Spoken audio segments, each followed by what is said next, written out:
श्री स्वामी समर्थ. जय जय स्वामी समर्थ. ओम श्री गुरुवे नमः. नमस्कार मंडळी, मी प्रदीप कुलकर्णी. गुरुकृपा प्राप्त करण्यासाठी गुरुपौर्णिमा सप्ताहामध्ये तसंच दररोज या गुरुमंत्राचं पठण श्रवण अवश्य करा. या मंत्राचं नियमित पठण केल्यानं गुरुबळ वाढते आणि आपोआपच शिक्षण, करिअर, विवाहासंदर्भात ज्या समस्या असतील त्याचं निवारण होण्यास मदत होईल.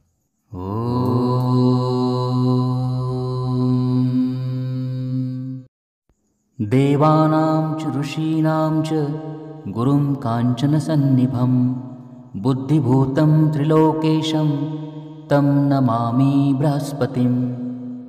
देवानां च ऋषीणां च गुरुं काञ्चनसन्निभं बुद्धिभूतं त्रिलोकेशं तं नमामि बृहस्पतिं.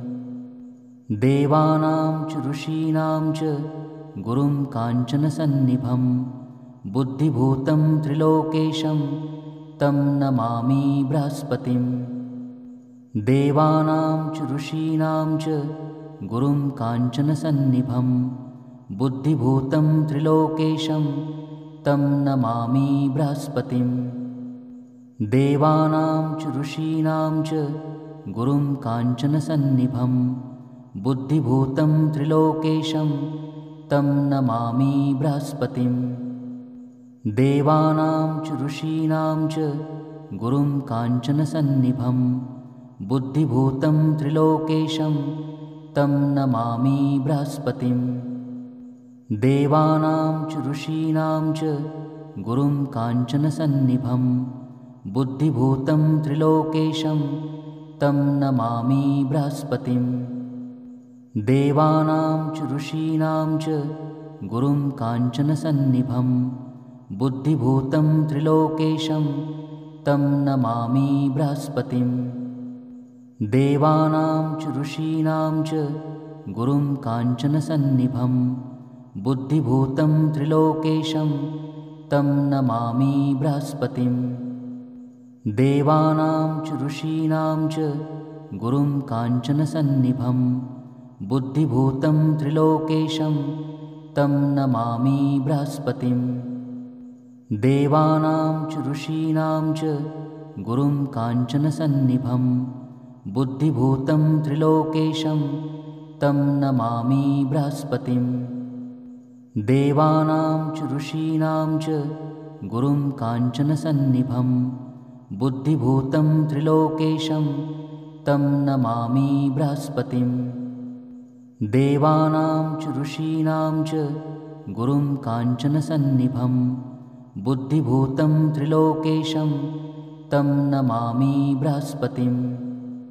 देवानां च ऋषीणां च गुरुं काञ्चनसन्निभं बुद्धिभूतं त्रिलोकेशं तं नमामि बृहस्पतिं. देवानां च ऋषीणां च गुरुं काञ्चनसन्निभं बुद्धिभूतं त्रिलोकेशं तं नमामि बृहस्पतिं. देवानां च ऋषीणां च गुरुं काञ्चनसन्निभं बुद्धिभूतं त्रिलोकेशं तं नमामि बृहस्पतिं. देवानां च ऋषीणां च गुरुं काञ्चनसन्निभं बुद्धिभूतं त्रिलोकेशं तं नमामि बृहस्पतिं. देवानां च ऋषीणां च गुरुं काञ्चनसन्निभं बुद्धिभूतं त्रिलोकेशं तं नमामि बृहस्पतिं. देवानां च ऋषीणां च गुरुं काञ्चनसन्निभं बुद्धिभूतं त्रिलोकेशं तं नमामि बृहस्पतिं. देवानां च ऋषीणां च गुरुं काञ्चनसन्निभं बुद्धिभूतं त्रिलोकेशं तं नमामि बृहस्पतिं.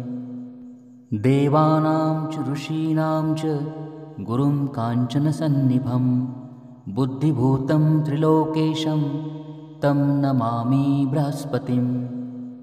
देवानां च ऋषीणां च गुरुं काञ्चनसन्निभं बुद्धिभूतं त्रिलोकेशं तं नमामि बृहस्पतिं. देवानां च ऋषीणां च गुरुं काञ्चनसन्निभं बुद्धिभूतं त्रिलोकेशं तं नमामि बृहस्पतिं। देवानां च ऋषीणां च गुरुं काञ्चनसन्निभं बुद्धिभूतं त्रिलोकेशं तं नमामि बृहस्पतिं। देवानां च ऋषीणां च गुरुं काञ्चनसन्निभं बुद्धिभूतं त्रिलोकेशं तं नमामि बृहस्पतिं। देवानां च ऋषीणां च गुरुं काञ्चनसन्निभं बुद्धिभूतं त्रिलोकेशं तं नमामि बृहस्पतिं। देवानां च ऋषीणां च गुरुं काञ्चनसन्निभं बुद्धिभूतं त्रिलोकेशं तं नमामि बृहस्पतिं। देवानां च ऋषीणां च गुरुं काञ्चनसन्निभं बुद्धिभूतं त्रिलोकेशं तं नमामि बृहस्पतिं। देवानां च ऋषीणां च गुरुं काञ्चनसन्निभं बुद्धिभूतं त्रिलोकेशं तं नमामि बृहस्पतिं।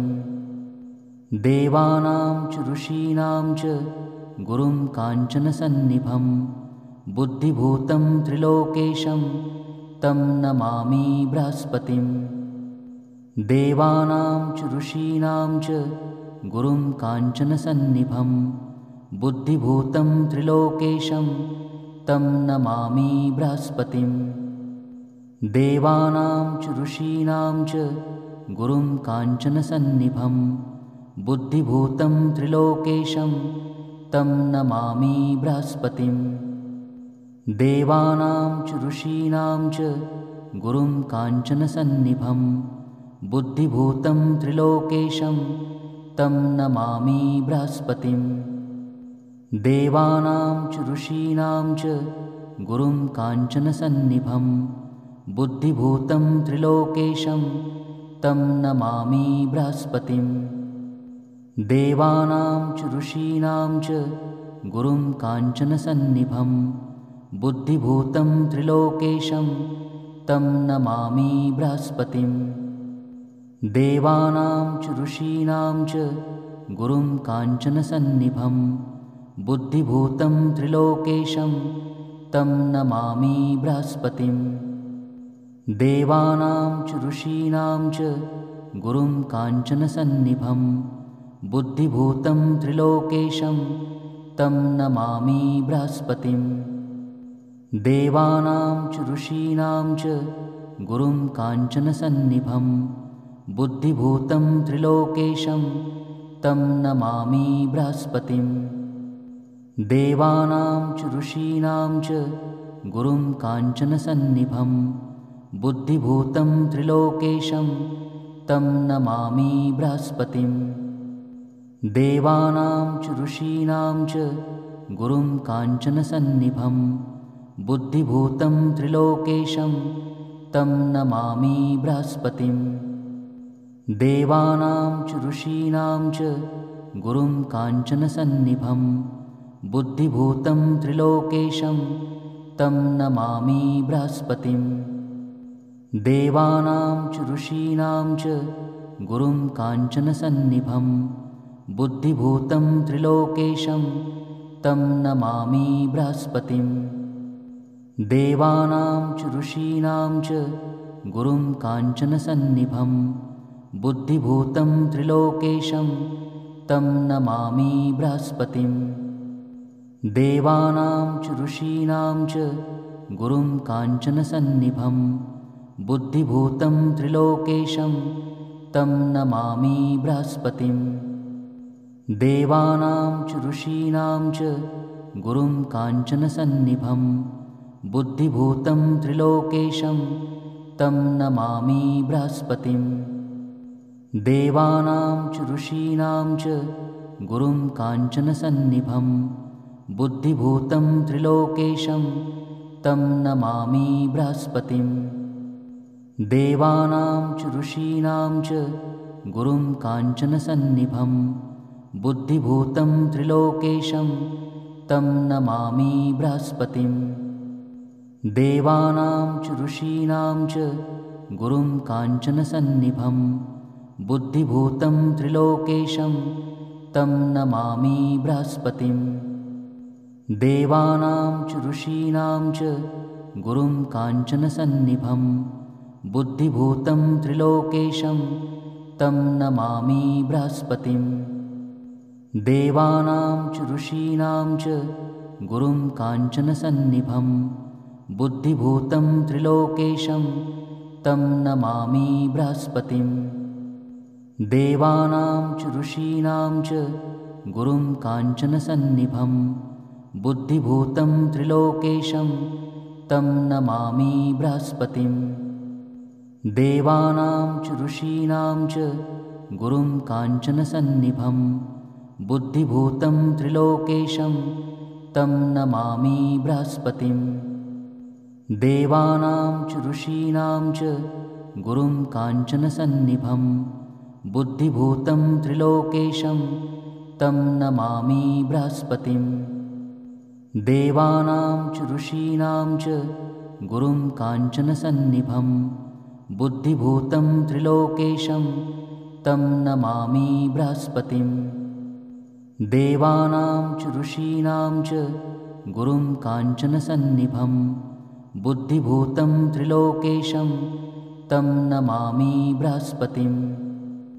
देवानां च ऋषीणां च गुरुं काञ्चनसन्निभं बुद्धिभूतं त्रिलोकेशं तं नमामि बृहस्पतिं। देवानां च ऋषीणां च गुरुं काञ्चनसन्निभं बुद्धिभूतं त्रिलोकेशं तं नमामि बृहस्पतिं। देवानां च ऋषीणां च गुरुं काञ्चनसन्निभं बुद्धिभूतं त्रिलोकेशं तं नमामि बृहस्पतिं। देवानां च ऋषीणां च गुरुं काञ्चनसन्निभं बुद्धिभूतं त्रिलोकेशं तं नमामि बृहस्पतिं। देवानां च ऋषीणां च गुरुं काञ्चनसन्निभं बुद्धिभूतं त्रिलोकेशं तं नमामि बृहस्पतिं। देवानां च ऋषीणां च गुरुं काञ्चनसन्निभं बुद्धिभूतं त्रिलोकेशं तं नमामि बृहस्पतिं। देवानां च ऋषीणां च गुरुं काञ्चनसन्निभं बुद्धिभूतं त्रिलोकेशं तं नमामि बृहस्पतिं। देवानां च ऋषीणां च गुरुं काञ्चनसन्निभं बुद्धिभूतं त्रिलोकेशं तं नमामि बृहस्पतिं। देवानां च ऋषीणां च गुरुं काञ्चनसन्निभं बुद्धिभूतं त्रिलोकेशं तं नमामि बृहस्पतिं।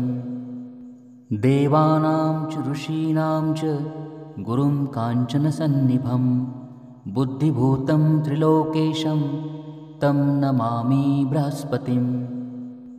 देवानां च ऋषीणां च गुरुं काञ्चनसन्निभं बुद्धिभूतं त्रिलोकेशं तं नमामि बृहस्पतिं। देवानां च ऋषीणां च गुरुं काञ्चनसन्निभं बुद्धिभूतं त्रिलोकेशं तं नमामि बृहस्पतिं। देवानां च ऋषीणां च गुरुं काञ्चनसन्निभं बुद्धिभूतं त्रिलोकेशं तं नमामि बृहस्पतिं। देवानां च ऋषीणां च गुरुं काञ्चनसन्निभं बुद्धिभूतं त्रिलोकेशं तं नमामि बृहस्पतिं। देवानां च ऋषीणां च गुरुं काञ्चनसन्निभं बुद्धिभूतं त्रिलोकेशं तं नमामि बृहस्पतिं। देवानां च ऋषीणां च गुरुं काञ्चनसन्निभं बुद्धिभूतं त्रिलोकेशं तं नमामि बृहस्पतिं। देवानां च ऋषीणां च गुरुं काञ्चनसन्निभं बुद्धिभूतं त्रिलोकेशं तं नमामि बृहस्पतिं।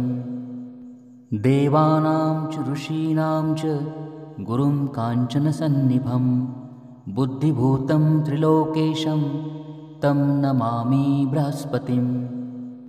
देवानां च ऋषीणां च गुरुं काञ्चनसन्निभं बुद्धिभूतं त्रिलोकेशं तं नमामि बृहस्पतिं। देवानां च ऋषीणां च गुरुं काञ्चनसन्निभं बुद्धिभूतं त्रिलोकेशं तं नमामि बृहस्पतिं। देवानां च ऋषीणां च गुरुं काञ्चनसन्निभं बुद्धिभूतं त्रिलोकेशं तं नमामि बृहस्पतिं। देवानां च ऋषीणां च गुरुं काञ्चनसन्निभं बुद्धिभूतं त्रिलोकेशं तं नमामि बृहस्पतिं।